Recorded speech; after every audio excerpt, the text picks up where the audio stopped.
नमस्कार दोस्तों, कैसे हैं आप सब। मैं सौरभ कुमार ज्ञान गोदाम चैनल में तहे दिल से आप सबों का स्वागत करता हूं, अभिनंदन करता हूं। चलिए जानते हैं 1971 भारत पाकिस्तान युद्ध के समय जब यूएसए ने भेजा भारत के खिलाफ अपना जंगी बेड़ा, तब कैसे रूस ने निभाई थी अपनी दोस्ती।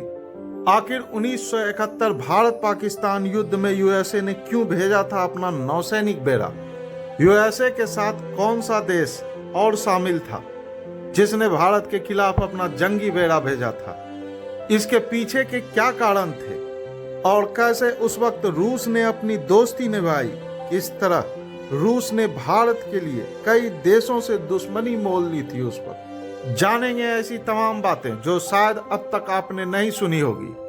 किंतु आगे बढ़ने से पहले आप तमाम दर्शकों से नम्र निवेदन है कि चैनल को अवश्य सब्सक्राइब कर लें और वीडियो को लाइक शेयर करना कतई ना भूलें, ताकि इस तरह की जानकारियां मैं आप तक लाता रहूं।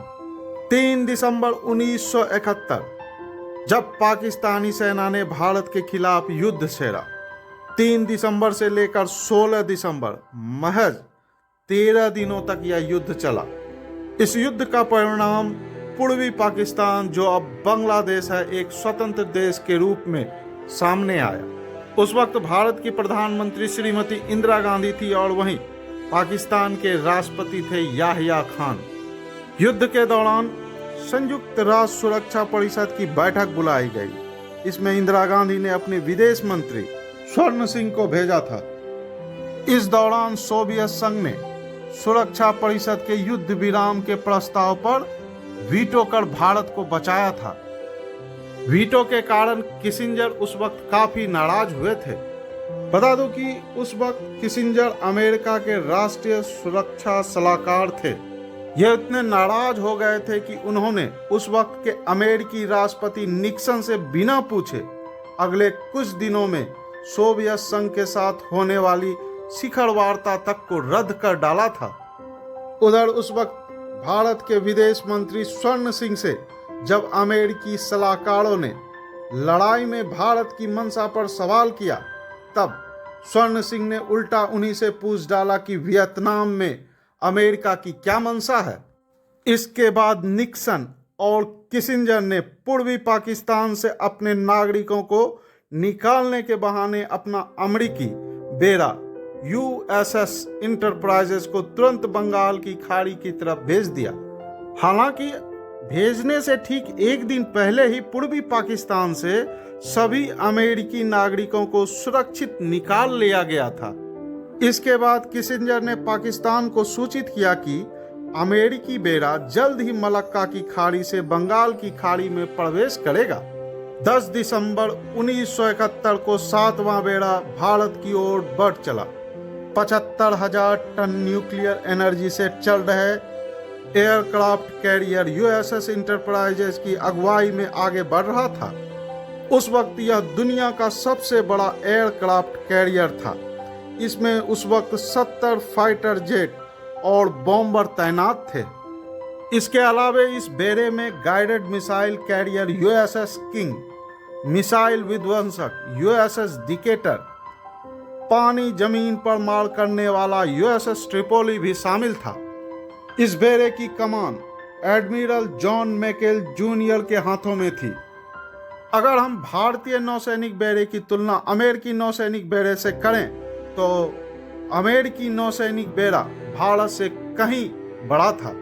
यह भारत की एकमात्र विमान वाहक आईएनएस विक्रांत की तुलना में कम से कम 5 गुना बड़ा था।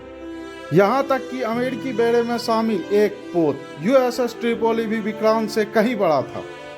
जहाँ अमेरिकी एयरक्राफ्ट कैरियर में 70 फाइटर जेट और बॉम्बर तैनात थे, वहीं आईएनएस विक्रांत में मात्र 20 फाइटर जेट ही तैनात थे।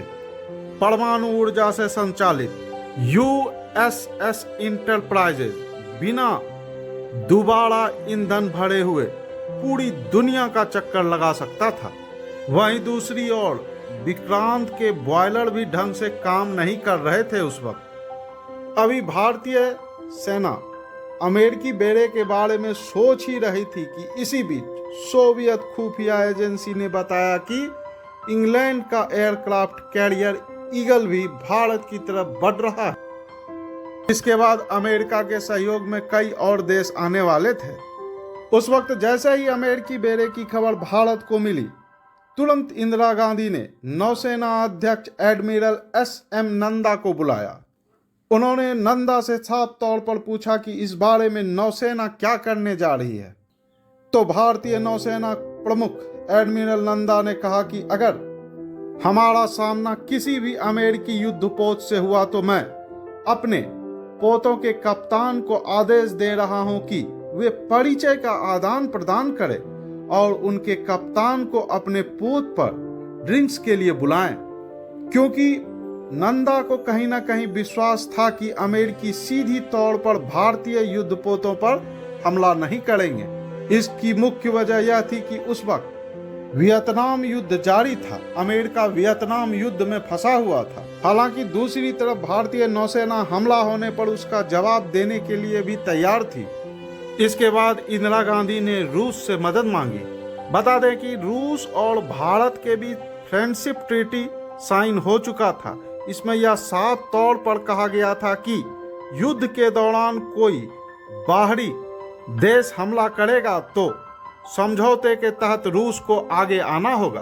उस वक्त रूस के राष्ट्रपति लियोनिद ब्रेजनेव थे। उन्होंने भी अपने 10वें बेड़े को युद्ध क्षेत्र में जाने की अनुमति दे दी। यह तारीख थी 13 दिसंबर 1971 की। इसके बाद सोवियत संघ का एक विध्वंसक जहाज महलक्का की खाड़ी से युद्ध के इस इलाके में पहुंच गया। इस सोवियत बेड़े में कई न्यूक्लियर पनडुब्बी भी शामिल थी। हालांकि उस वक्त उनकी जो पनडुब्बी में जो टॉर्पीडो थे, उनकी जो रेंज थी महज 300 किलोमीटर की थी। बता दूं कि पनडुब्बी में जो यूज की जाती है मिसाइल, यानी लगने वाली मिसाइल को हम टॉर्पीडो कहते हैं। सोवियत बेड़ा अमेरिकी बेड़े के सामने आकर खड़ा हो गया। यह सोवियत बेड़ा तब तक अमेरिकी बेड़े के पीछे लगा रहा जब तक कि वह युद्ध क्षेत्र से बाहर नहीं चला गया। इसके बाद इस इलाके में कई और सोवियत युद्धपोत शामिल हो गए।